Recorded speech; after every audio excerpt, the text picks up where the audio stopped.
일본 쌀값에 구원투수로 등판한 고이즈미 신지로, 여러분들이 잘 아는 펑쿨색자 맞습니다. 일본이 현재 왜 구원투수가 필요한가? 쌀값이 미쳤기 때문입니다. 2088엔 하던 쌀값이 4220엔까지 올랐거든요. 1년 만에 무려 2배나 올랐습니다. 뭐 2배 오를 수도 있지, 이게 뭐 그렇게 큰일인가? 라고 생각하실 수도 있는데 아닙니다. 일본은 그런 나라가 아니에요. 그럼 어떤 나라냐? 10엔이나 올려서 죄송합니다. 이 장면은 일본 한 아이스크림의 광고인데요. 60엔에서 70엔, 고작 10엔 올렸다고. 한국 돈으로 치면은 100원이죠, 그죠? 100원 올렸다 그래가지고 전체 직원이 나와서 사과하는 나라가 바로 일본입니다. 여기 가운데 보시면 사장이고, 그 다음에 이 뒤에 뭐 생산 직원들까지 다 나와서 사과를 해요. 왜? 저성장 국가거든요. 잃어버린 30년 들어보셨죠? 30년 동안 성장이 없었던 나라입니다. 성장이 없다 보니까 임금이 고정됐어요. 월급이 그대로야. 그래서 물가 변동에 매우 민감한 나라가 일본입니다. 그런 와중에 쌀값을 다시 보면요. 2,000원에서 4,000원까지 올랐어요. 10엔 올려도 막 사과하는 광고를 올리고 이런 나라인데 거의 2,000원 올랐잖아요. 이러니까 난리가 날 수밖에 없겠죠. 그럼 얼마나 난리가 났는지 보여드릴게요. 마트에 가도 쌀이 없습니다. 쌀값이 비싸니까 오르기 전에 다 사가는 거죠. 또 전국 각지에 쌀 도난 사건이 발생해요. 이게 지금 심각합니다. 어느 정도로 심각하냐면 작년 한 해 동안 발생했던 쌀 도난 사건 수를 올해 4월 달에 벌써 넘어섰대요. 작년 도난 건수가 100건이라고 치면 올해는 4월 달에, 아직 올해가 8개월이나 남았는데도 100건이 발생했다는 거죠. 4월 달에 벌써요. 최대 약 2.5톤을 훔친 도둑도 있다고 해요. 그래서 농민들이 쌀에다가 막 GPS 달아놓고 이럽니다. 심각하죠? 또 편의점 도시락이 변하고 있습니다. 일본은 물가에 민감하다 그랬죠. 근데 물가가 점점 오르니까 어떡해? 직장인들이 점심에 외식을 잘 안 해요. 대신 편의점 도시락을 선택하는 거죠. 외식 평균 비용이요, 약 8,000원 정도 되고요. 그 다음에 편의점 도시락 비용이 평균 약 6,200원 정도 한다고 합니다. 얼마 차이도 안 나요. 근데도 일본 직장인들은 1,800원 아낄 수 있는 도시락을 먹는 거죠. 그래서 일본은 편의점 도시락이 종류도 많고 한국보다 훨씬 발달해 있죠. 수요가 많으니까 뭐 당연하겠죠. 그럼 도시락 업체 입장에서는요, 가격이 곧 경쟁력이겠죠. 그래서 가격을 절대로 올리면 안 됩니다. 올리면 안 팔릴 테니까요. 근데 쌀값이 올랐네? 어떡하죠? 그래서 쌀량을 줄입니다. 부족한 쌀량만큼 보리를 섞어요. 여기 보시면 보리 보이시죠? 이게 안 되는 도시락 업체는요, 쌀을 줄인 만큼 다른 걸로 채워 넣어요. 뭐 스파게티 같은 걸로. 가격을 유지하기 위한 도시락 업체의 눈물의 똥꼬쇼입니다. 안타깝죠? 다음은 관광기념품이 되어버린 쌀입니다. 이분들은 한국에 여행 온 일본 분들인데요. 우리나라 마트에서 쌀을 사갑니다. 아니, 해외 여행 중이잖아요. 여행. 즐기려고 가는 건데 기념품도 아니고 생계랑 관련된 쌀을 사가요. 이게 말이 됩니까? 쌀이 또 부피가 크죠? 거기다가 무겁기까지 합니다. 그거를 캐리어에다가 넣어가는 겁니다. 세관 신고까지 해야 되는 아주 번거로운 물건이잖아요. 근데도 사갈 정도예요. 다음 거 보시면은 이 정도는 약과입니다. 이제는 건드리면 안 되는 것까지 건드리기 시작합니다. 원래도 부실했던 공립학교 급식인데 주3회 빵급식을 실시합니다. 요렇게요. 빵밥, 빵밥, 빵. 이렇게. 제 기억에 요거는 오사카 지역의 기사인 것 같은데, 시에서 만약 쌀값이 더 오르면 쌀밥은 주일의 급식으로 줄이는 방안도 검토하고 있다고 해요. 이렇게 국민들의 분노가 쌓여가고 있는 와중에 농림부 장관이 등장해서 한마디 합니다. 나는 쌀을 사본 적이 없다. 미친 것 같아요. 국민들을 위로해도 모자를 판에 이런 말을 합니다. 나는 후원자들이 쌀을 많이 보내줘서 쌀을 사본 적이 없다. 팔아도 될 정도로 집에 많이 쌓여있다.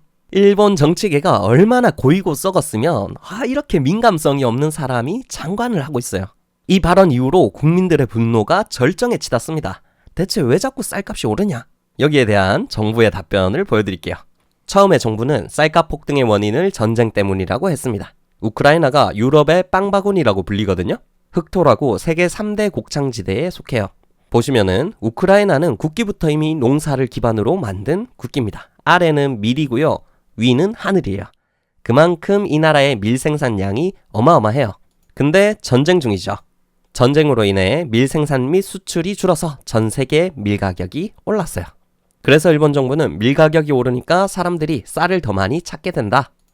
쌀 수요가 오르니까 쌀 가격도 같이 오르는 거다라고 말을 했죠. 근데 이거는 일본만 해당되는 내용이 아니잖아요. 전 세계에 다 해당되는 내용이야. 그럼에도 불구하고 쌀값이 2배나 오른 나라는 전 세계에 일본밖에 없거든요. 말이 안 되는 거죠.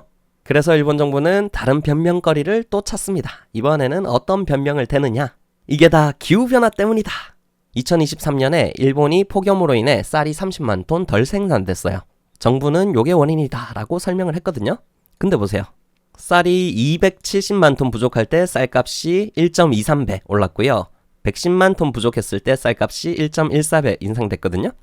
근데 이번에 30만 톤밖에 안 부족해요. 근데 쌀값은 무려 2배나 인상. 이 말이 안 되잖아. 국민들이 안 믿어요. 그래서 또 다른 변명을 합니다. 이게 다 외국인 때문이다. 이때는 코로나 때문에 관광객이 없었던 거고 24년도부터는 관광객이 급증하거든요.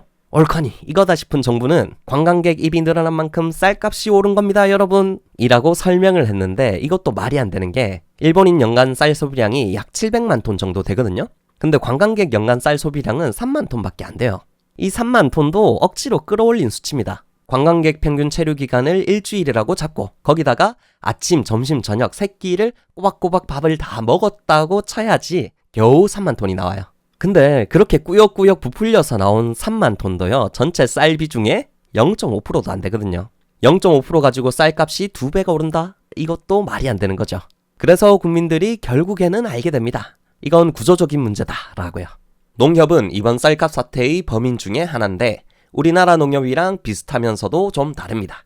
비슷한 점은 한국 농협이 일본 농협을 벤치마킹해서 만든 거기 때문에 비슷한 거고요. 차이점은 일본은 2014년 아베 정권 때 완전히 민영화가 되었다는 점이에요. 어쨌든 민영화된 농협이 쌀을 풀지 않았기 때문 아니냐라는 국민들의 원성이 높아지니까 농협이 일단은 아니라고 부정을 합니다. 근데 결정적인 증거가 나와버렸죠. 정부가 총 21만 톤의 비축밀을 풀었어요. 1차에 14만 톤, 그 중에 90%를, 2차에 7만 톤, 그 중에 94%를 농협이 낙찰받아 갑니다. 거의 싹쓸이 해갔죠. 그렇게 싹쓸이를 해갔으면 시장에다 풀어야지. 근데 안 풀어요. 운송할 차가 부족하다느니 쌀 구분을 해야 된다느니 온갖 핑계를 대면서 0.3%만 시장에다가 풀었습니다. 이제는 국민들이 농협의 목적을 확실히 알게 됐죠. 아, 이놈들이 환매를 노리고 있구나. 환매가 뭐냐 하면은 정부가 농협에 쌀을 팔잖아요. 근데 소비가 다 안 됐어. 그럼 그 쌀을 정부가 다시 사가는 제도예요. 문제는요, 쌀값이 고정값이 아니라 시세를 따라간다는 거거든요. 그럼 농협 입장에서는요, 쌀값이 계속 오르고 있잖아요. 1년 동안만 가지고 있어도 비싸게 다시 되팔 수 있거든요. 이러니까 시장에 쌀을 풀 이유가 없지. 안 풀수록 쌀값이 더 오를 테니까 오히려 이득이죠. 이 사건 이후로 본격적인 국민들의 농협 질타가 시작됩니다.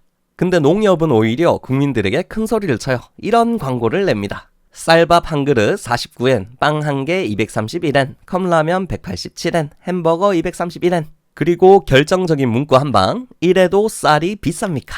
이게 웃긴 게 쌀밥을 밥그릇도 아니고 찻잔에다가 담아요. 그래놓고 가격이 싸다 그러면 어떡합니까? 그리고 이 기사 댓글들을 제가 좀 읽어봤는데 요 나머지 항목들도 시세보다 더 비싸게 불렀다고 그래요. 이래도 쌀이 비싸다니 진짜 농협 너무한 거 아니에요? 국민을 무시해도 정도가 있지 이거는 선을 많이 넘었어요. 우리나라 같으면은 정부에서 나서줄 것 같잖아요. 근데 일본 정부는 가만히 있습니다. 왜? 전부 한통속이거든요.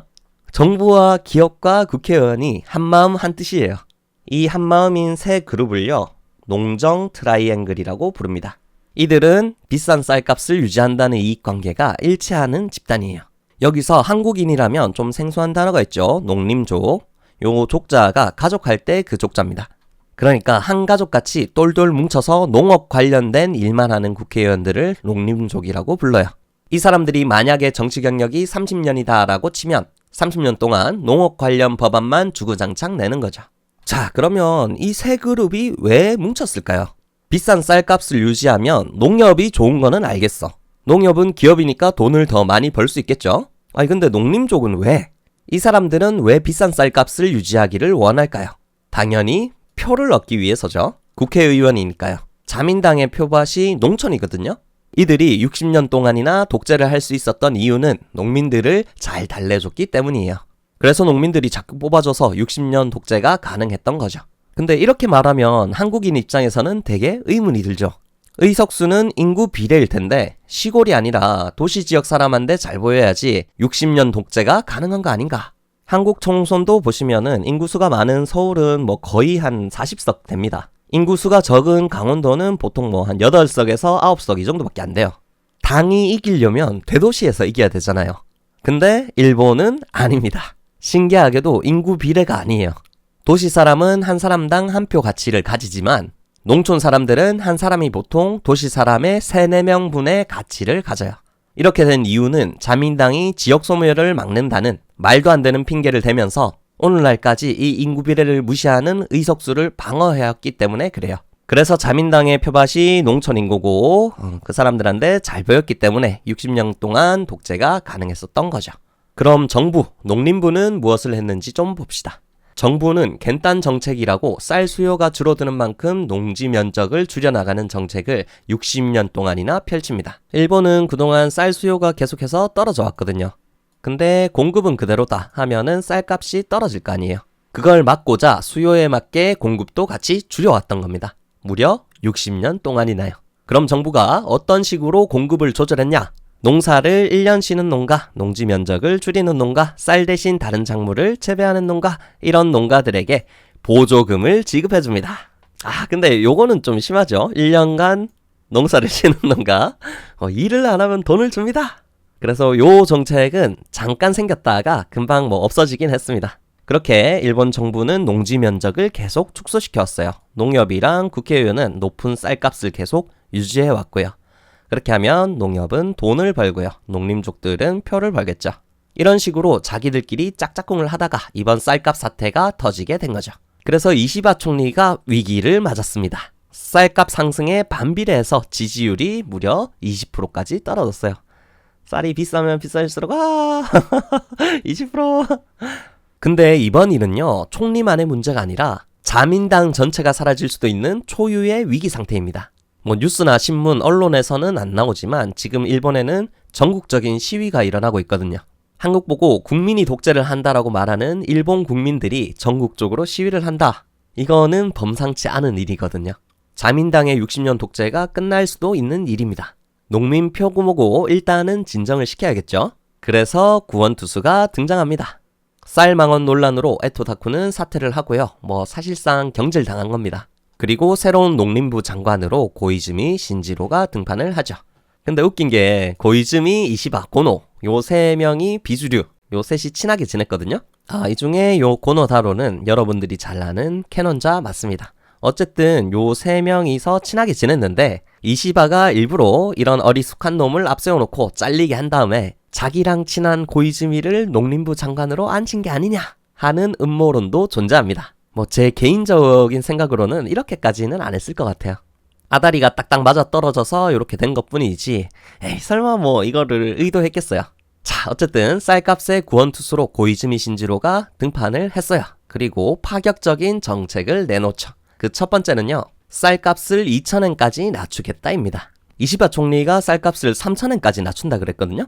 근데 고이즈미는 무려 2,000엔까지 1년 전 수준으로 되돌리겠다고 했어요. 그것도 무려 6월달 안에. 와, 파격적이죠.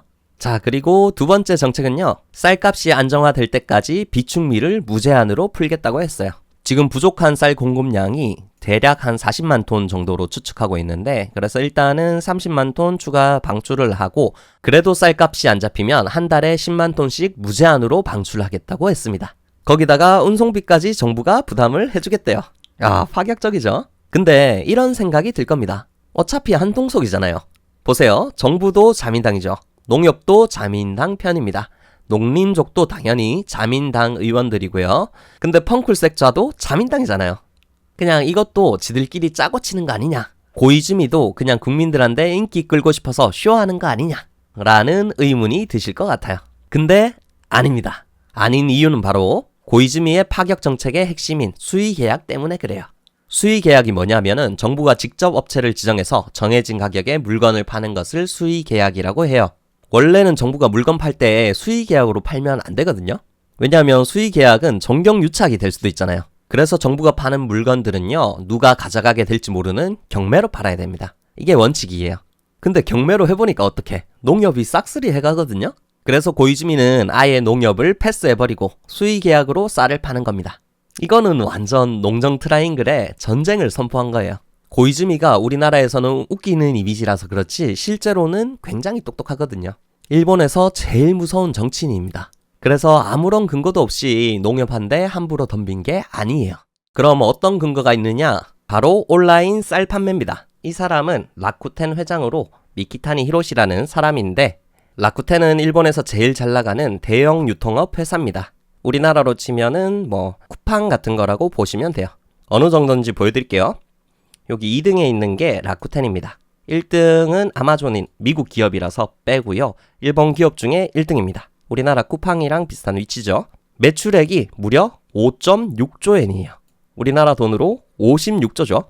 자, 이 대기업 회장인 미키타니 히로시가 작년 총재 선거 때 고이즈미 신지로를 지지했습니다. 여기 보시면 고이즈미 신지로 전 환경상이 내세운 일하는 방식 등의 정책에 대해 높게 평가했다.